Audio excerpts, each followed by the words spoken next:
का जो है वो फुल कोर्स है।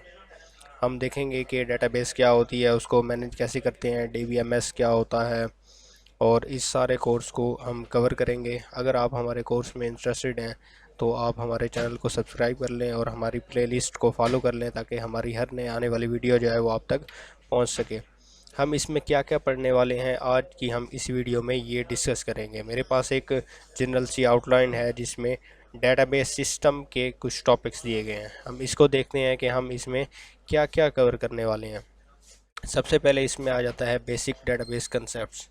हम देखेंगे कि डेटाबेस के बेसिक कंसेप्ट्स क्या है। हम देखेंगे इसमें डाटा होता क्या है, डाटा किसे कहते हैं, इंफॉर्मेशन क्या होती है, हम इसमें डाटा स्टोर कैसे करेंगे, रिट्राइव कैसे करेंगे, और कौन कौन सी जो है वो इसकी प्रॉपर्टीज़ होती हैं डीबीएमएस की, डेटाबेस की, और किस तरह ये एक बेहतर वे है डाटा को स्टोर करने का। उसके बाद हम पढ़ेंगे database approach versus file based system.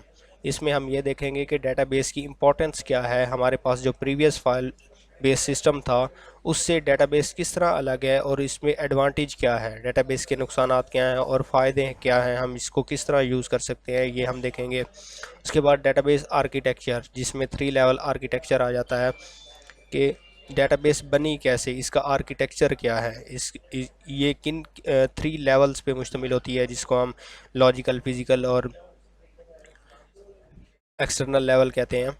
उसके बाद हम देखेंगे डाटा इंडिपेंडेंस। हमारे पास जो पहले सिस्टम था फाइल बेस्ड सिस्टम, उसमें डाटा इंडिपेंडेंस नहीं था, इसमें डाटा इंडिपेंडेंस होता है, ये भी हम पढ़ेंगे। उसके बाद रिलेशनल डाटा मॉडल क्या होता है, कि हम रिलेशनल मॉडल से डाटा को कैसे इंटर करेंगे, या वो क्या होता है वो भी हम देखेंगे। हम एट्रीब्यूट्स देखेंगे एंटिटीज़ के, डाटा के स्कीमाज, टपल्स, डोमेन्स, ये सब हम पढ़ेंगे। उसके बाद हम कीज़ ऑफ रिलेशन टेबल को कहते हैं, हम देखेंगे कि इसमें कीज़ कौन कौन सी लगती हैं और उन्हें उनके पर्पस क्या होते हैं, उनके नेम क्या होते हैं, उन्हें क्या कहते हैं, इंटीग्रिटी कंस्ट्रेंट्स क्या होते हैं, ये भी हम देखेंगे। रिलेशनल अलजेब्रा, ये डेटाबेस में यूज़ तो नहीं होती, लेकिन ये डेटाबेस के वर्क के लिए जो है वो अहम होती है, यानी डेटाबेस जब हम बना रहे होते हैं तो उसके लिए ये रिलेशनल अलजेब्रा भी हमें आनी चाहिए। उसके बाद हम देखेंगे सिलेक्शन क्या होती है, प्रोजेक्शन क्या होती है, कार्टियन प्रोडक्ट से हम कैसे नॉर्मलाइजेशन करते हैं, नॉर्मलाइजेशन में हेल्प करती है ये कार्टियन प्रोडक्ट। टाइप्स ऑफ जॉइंस पढ़ेंगे, इसमें हम टेबल्स को जॉइन करेंगे जॉइंस के ज़रिए, और फिर उनसे हम डाटा रिट्राइव करेंगे।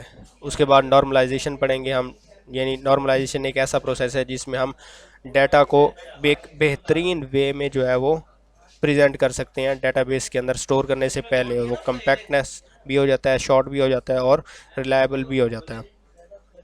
उसके बाद हम देखेंगे ईआरडी क्या होती है, एंटिटी रिलेशनशिप डायग्राम्स। इसमें हम देखेंगे कि जब हम डेटाबेस बना रहे होते हैं तो उससे पहले एंटिटीज़ का रिलेशनशिप्स फाइंड करते हैं कि कौन सी एंटिटी किस एंटिटी से कितना रिलेशनशिप बना रही है, किस तरह का बना रही है, उसकी एक डायग्राम बना लेते हैं ताकि हमारे पास जो है वो डेटाबेस आसानी से क्रिएट कर सकें। उसके बाद एसक्यूएल स्ट्रक्चर क्यूरी लैंग्वेज, इसमें हम क्या करते हैं कि क्यूरीज लगा के हम डाटा को रिट्राइव करते हैं अपने पर्पज़ के लिहाज से। फॉर एग्जांपल हमारे पास स्टूडेंट का एक डाटा पड़ा हुआ है, यानी स्टूडेंट का पूरा रिकॉर्ड पड़ा हुआ है, तो अगर हमने उस डाटाबेस से सिर्फ वो स्टूडेंट्स निकालने हैं जिनके नंबर जो है वो 90+ हैं, 90% से अबव हैं, तो हम क्यूरी लगाएंगे डेटाबेस में, और वो क्यूरी जो है वो एसक्यूएल से लगाई जाती है। हम तो जब हमारे पास डेटाबेस होती है उसका एक ग्राफिकल जीयूआई होता है, उसमें हम एक बटन प्रेस करते हैं और हमारे पास जो है वो रिज़ल्ट आ जाता है, लेकिन उसके बिहाइंड कौन सी क्यूरी वर्क कर रही होती है ये भी हम पढ़ेंगे। इसके बाद joins and subqueries in SQL, grouping aggregation क्या होती है एसक्यूएल में, ग्रुपिंग क्या होती है, कंकरेंसी को कैसे कंट्रोल करते हैं। कंकरेंसी मीन एक टाइम पे एक से ज़्यादा लोग जो है वो एक ही फाइल को एक्सेस कर रहे हों।